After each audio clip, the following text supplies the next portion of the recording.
In question number 21, a uniform ring of mass 4m and radius r with a small particle of mass m attached to the ring at its topmost position is rolling without slipping with velocity v is equal to under root gr at an instant as shown in figure. The normal reaction exerted by the floor on the ring at this instant is. So, if I calculate the velocity of the particle, then with respect to the center, the particle is moving with a speed v. So, if I calculate the required centripetal force to move in a circle at this moment is equal to mv square by r. So, if I substitute the value of v, it comes out to be m into gr divided by r. So, it comes out to be mg. So, at this moment, I can say that the gravitational force acting on the particle is mg, and the mg is providing the required centripetal force for this particle to move in a circle with respect to center. So I can say that at this moment, if I draw the ring, the contact force between the particle and the ring is 0 at this moment. So ring own weight is acting in this direction, that is 4mg, and the normal reaction exerted by the floor on the ring is n. So at this moment I can write n is equal to 4m into g. So option 3 is the correct answer.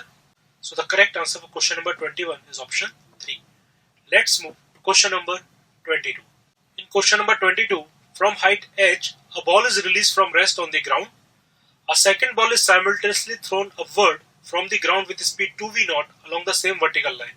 If the balls collide at the moment when second ball has an upward speed v0, then the height of collision above the ground is. Let's understand the situation. Suppose this is a ground and this is the first ball and it is released from the rest at a height h.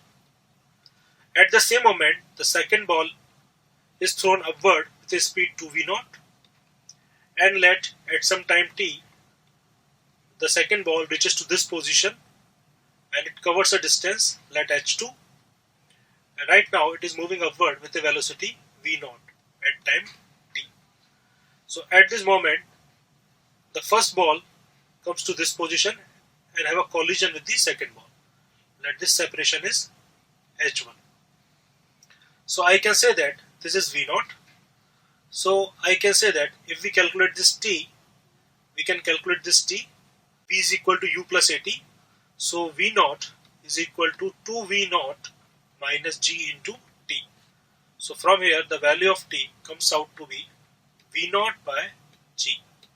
So in this time interval, the height h1 is equal to half into g into t ka square, that is v0 square upon g square. So it comes out to be v0 square by 2g. In the same time interval, we can write the equation for h2. So that is v0 square is equal to 2v0 square, that is 4v0 square minus 2g into h2. So from here, the value of h2 comes out to be 3v0 square upon 2g. We know that h1 plus h2 is equal to h.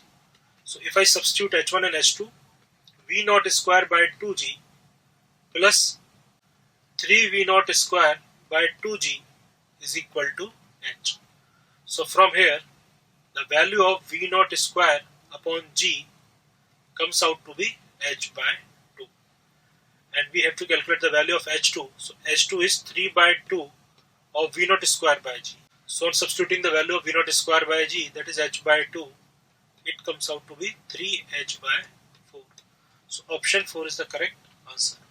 So the correct answer for question number 22 is option 4. Let's move to question number 23. In question number 23, a car starts from rest on a circular track of radius r and then accelerates with a constant tangential acceleration a.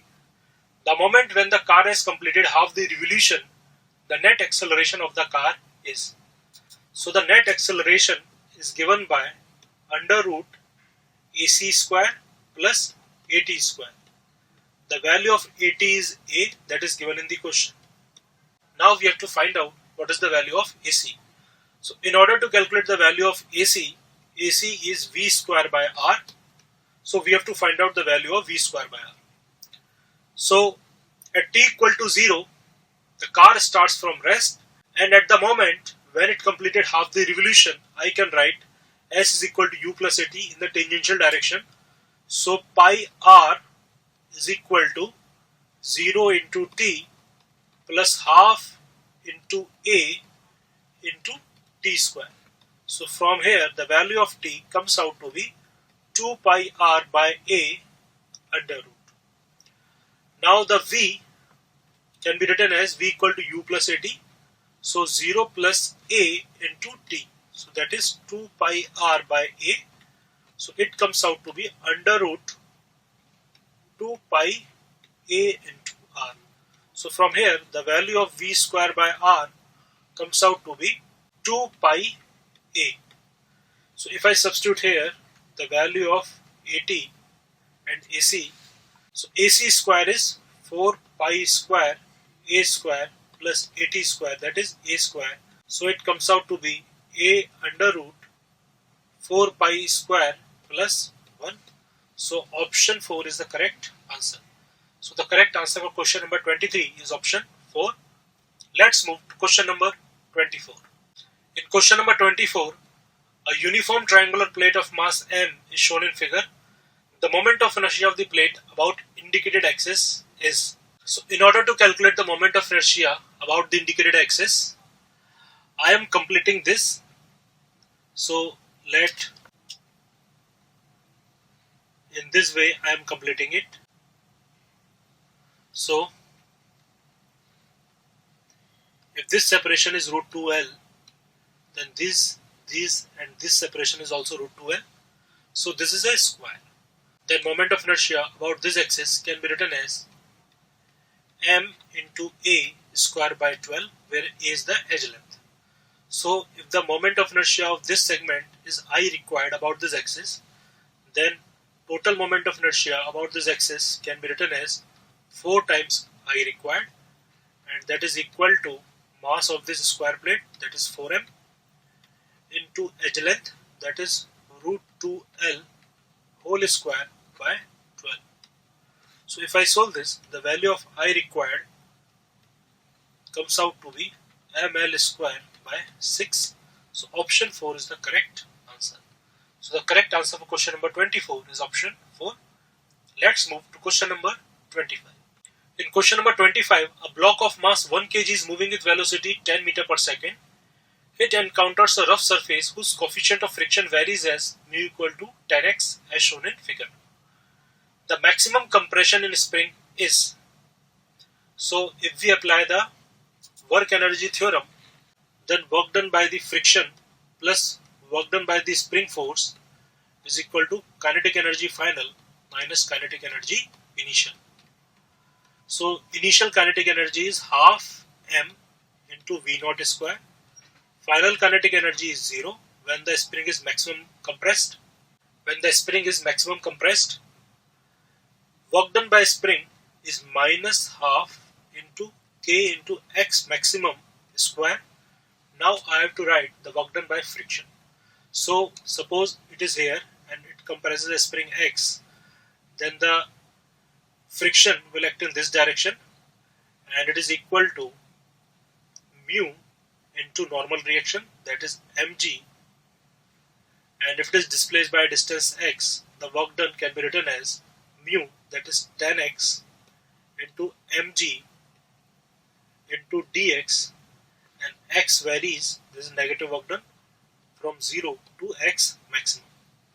So if I write this equation, I can find out 10 into mg, so the value of mg is 10 into x square by 2, so minus x maximum square by 2 minus half into k, the value of k is 200 into x maximum square is equal to minus of half into m, and the value of v naught is 10, so it is 100.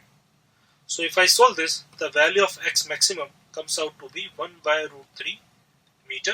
So option 1 is the correct answer. So the correct answer for question number 25 is option 1. Let's move to question number 26.